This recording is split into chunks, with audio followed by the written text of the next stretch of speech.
Bonjour, c'est un plaisir de vous accueillir au deuxième anniversaire de la chaire Entrepreneuriat, Territoire, Innovation de l'IAE Paris-Sorbonne, particulièrement en ce moment difficile que nous traversons avec la crise sanitaire et la crise systémique. Et nous espérons bien sûr que les uns et les autres, vous soyez épargnés par cet épisode, ainsi que vos proches. D'ores et déjà, merci. Merci parce que vous avez tous répondu unanimement pour cet anniversaire, intervenants, partenaires, participants, plus de 600 personnes d'ores et déjà suivent cet événement en direct. Donc, c'est vraiment un grand plaisir de vous accueillir. La chaire est partie d'une idée de rencontre, bien évidemment. D'abord, des rencontres entre des chercheurs d'horizons différents.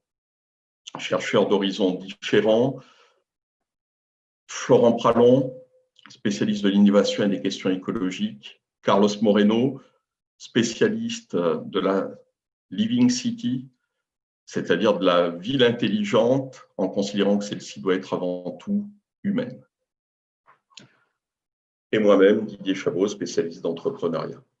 Et en fait, notre rencontre mettait en évidence le fait que nous trouvions que le territoire était au cœur de nos vies, au cœur des dynamiques économiques, sociales et environnementales, et que pourtant, il faisait encore insuffisamment l'objet de travaux.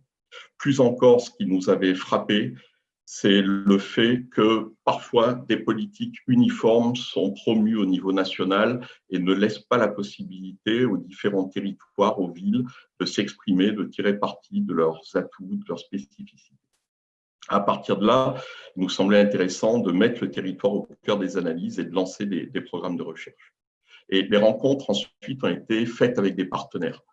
Parce que lorsque nous avons commencé à tester, à échanger avec des partenaires privés, EDF, GFI, ICAD, mais aussi la SNEF, des partenaires publics, la mairie de Paris au premier chef, mais aussi la région Grand Est, la métropole de Nantes, la métropole de Dijon, tous nous ont répondu unanimement en soulignant l'importance de cette question des territoires et des villes et de vraiment aller vers des analyses sur la proximité, sur les nouveaux lieux d'innovation. À partir de là, le projet s'est lancé et nous avons pu lancer des programmes de recherche, des événements pour faire vivre cette chaire Entrepreneuriat, Territoire, Innovation autour d'un message fort, promouvoir la création de valeur économique, sociale et environnementale dans nos territoires et pour cela, faire converger, faire dialoguer les acteurs du territoire, les entreprises, les citoyens et les chercheurs.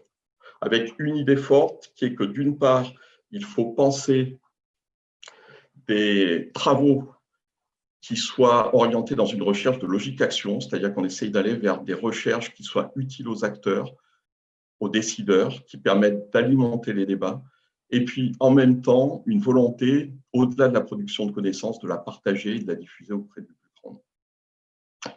Aujourd'hui, nous aurions dû normalement vous accueillir pour une conférence mutation urbaine et territoriale de 2 jours en Sorbonne, conférence internationale où il va y avoir des chercheurs, des acteurs du monde entier. Et la crise du Covid en a évidemment décidé autrement.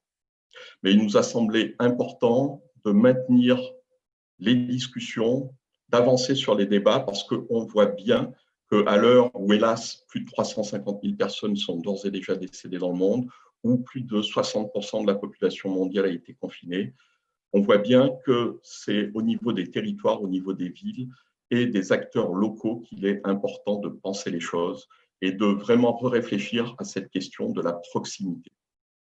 Et nous avons la chance à ce propos de compter dans notre équipe Carlos Moreno, qui est le précurseur des travaux sur la ville du quart d'heure, le territoire de la demi-heure, et qui, pour le coup, anime tout un pan de réflexion pour justement travailler et mieux cerner les mécanismes fondamentaux qui permettent de créer de la valeur économique, sociale et environnementale. Pour toutes ces raisons, je vous propose de céder la parole d'ores et déjà à mon ami et collègue Carlos Moreno, qui va pouvoir donner la parole à des acteurs qui sont eux aussi en première ligne, tous les élus locaux, Madame la maire, Monsieur le Président, qui œuvraient au quotidien, qui avaient agi et qui agissaient encore pour effectivement traiter des questions centrales de la ville, de la création de valeur économique, sociale et environnementale, les questions de ville du quart d'heure et de proximité, et puis évidemment qui allaient être en mesure de nous aider à alimenter nos réflexions bien au-delà. Merci à vous et je vous propose de donner la parole à Carlos Moreno. Merci. Merci beaucoup Didier, c'est un plaisir de travailler avec toi au sein de cette chaire ETI, des lieux de Paris, de l'université Paris 1 Panthéon-Sorbonne et des think tanks Living Big City. Je suis très honoré de démarrer cette première séquence d'intervention sous les thèmes repenser la ville et nos territoires à l'heure de Covid-19. Je tiens à saluer l'effort de toute l'équipe de la chaire ETI qui, depuis 2 ans, se donne un relâche pour être au plus haut niveau de la recherche scientifique, mais également confronté au terrain, puisque ça fait partie de notre ADN. Donc, imaginer les mondes du futur, anticiper les mutations, mais se mettre à l'épreuve du terrain. C'est pour ça qu'on a souhaité, quand on a démarré cette chaire, dans mes travaux scientifiques en tant que directeur scientifique, d'avoir avec nous des partenaires qui soient au cœur de la vie territoriale et rien de mieux que celles et ceux qui sont à la tête des gouvernances territoriales dans leurs différentes échelles. La ville de Paris, Madame Anne Hidalgo, que je ne remercierai jamais assez du soutien dès la première phrase que je prononçais pour dire on va créer une chaire, et donc tout son soutien jusqu'à aujourd'hui. Anne, bonjour, je te remercie de ta présence, bien sûr, aujourd'hui, et de ton soutien. Les présidents de la région Grand Est, Jean Rodner, qui est également avec nous, et région très éprouvée par le Covid. Jean a toute bonne admiration et respect pour son profond engagement et dévouement pour se battre dans des conditions absolument scabreuses face à ces fléaux, à ce qui nous est tombé dessus et tous les problèmes qu'il y a eu. Nous aurons, donc bonjour Jean, merci également de ta présence et c'est un honneur de travailler avec toi. Nous aurons également François Rebsamen qui est en train d'arriver dans son bureau, donc j'espère qu'il va arriver à temps.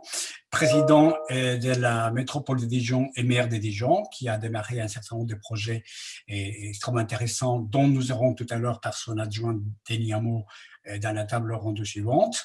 Et la présidente de la métropole et maire de Dijon, Johanna Roland, qui nous a préparé une petite vidéo de 1 minute 18 pour clôturer cette première séance.